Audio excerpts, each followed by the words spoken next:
इयर्सबाट भेट भए पनि एकअर्कासँग हुर्किँदै गयौँ अनि छुट्यौँ फेरि मिल्यौँ। सुन सुन रे पिया गाउँ है कहाँ कहाँ तो खारिज ये दिल तूने किया किया क्यों।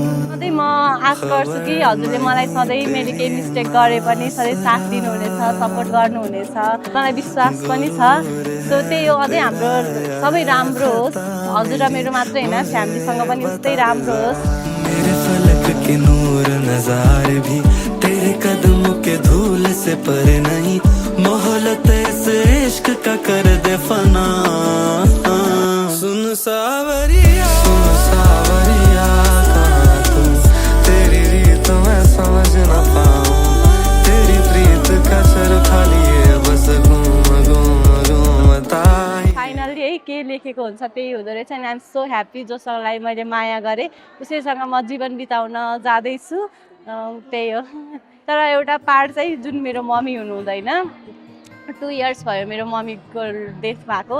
सबै कुरामा म खुसी छु, तर मेरो मम्मीको इच्छा थियो मेरो छोरीको बिहा राम्रोसँग होस्, बसौँ भनेर। तर त्यो मोमेन्ट चाहिँ मैले त्यो चाहिँ पाएन। त्यही पनि मेरो मम्मीलाई माया गर्ने मान्छेहरू सबैजना आउनु भएको छ, त्यही मलाई एकदमै ठुलो खुसी लागिरहेछ। शीघ्र तिमीलाई सिर्बी सामने भर पर्दो काँधा मिलोस्,